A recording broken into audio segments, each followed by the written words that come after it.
Aesop's Fables, The Ant and the Grasshopper. It was summer.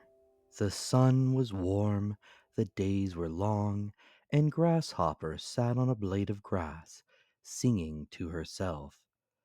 Birds were flitting above her, bees were buzzing in the flowers around her, and fruit was ripening on the apple trees by the stream. Her wings glittered like jewels in the sun, and she was happy. On the ground, an ant ran to and fro. She was collecting plump seeds and juicy leaves and carrying them home on her back. Sometimes the things she collected were even bigger than she was, but somehow she always managed to carry them home. As soon as one thing was safe in her storeroom, she would run off again. She did this all summer long.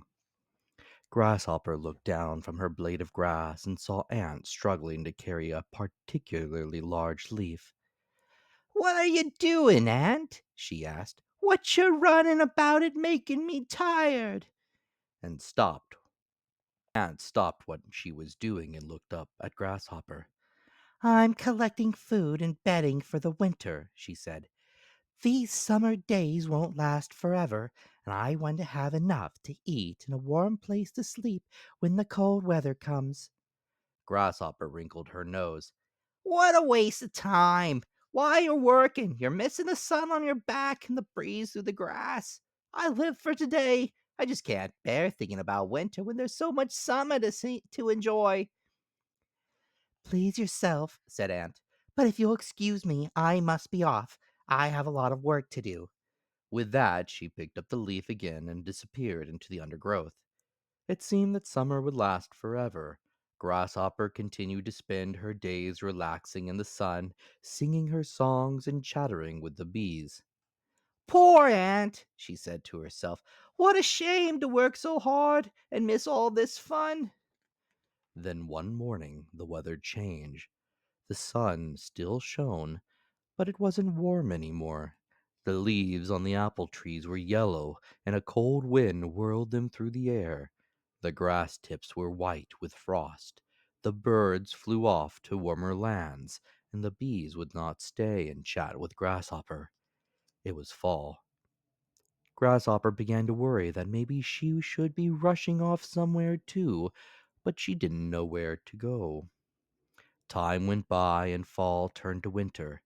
Now the days were short, and the sun never shone. Frost clung to every stem and stone. The bees had disappeared, and Grasshopper shivered alone on her blade of grass because she had nowhere warm to go to. "I have no food or shelter. How can I survive in this cold?" she whimpered. "I must try to find somewhere out of this wind." She crawled down the grass and buried herself in the leaves on the ground to sleep. The sky grew darker, and the wind howled. Ant was hurrying home through the undergrowth when she happened to see her half hidden in the leaves. "Silly grasshopper," Anne thought to himself. "You did nothing but sing and sunbathe all summer, and now look at you." She was a kind ant, so she took pity on the poor frozen creature. "Wake up, grasshopper," she whispered gently. "You can't stay here any longer than this cold. Let me take you somewhere warm." Grasshopper opened her eyes, but she was too weak to move, so Ant carried her all the way to his home and then down through tunnels deep in the earth. It was warmer down there, and at last Grasshopper began to feel better. Looking around to her left and her right, she could see storerooms full of the seeds that Ant had collected during the summer. Ant had worked very hard indeed, thought Grasshopper miserably. At last, Ant and Grasshopper reached the end of the tunnel where there was a large, cozy bedroom with a soft, warm bed. "Now, grasshopper, lie down here and rest," said Ant kindly. "And since you have nowhere else to go and no food, I suppose you'd better stay with me this winter." "Oh, thank you," said Grasshopper tearfully. "You have saved my life. I was such a fool wasting all those summer days. I should have been working hard like you, and then I wouldn't be in this trouble. Next year, I'll work all through the summer. I promise." The moral moral of the story is the winter will come, so it is best to prepare for it.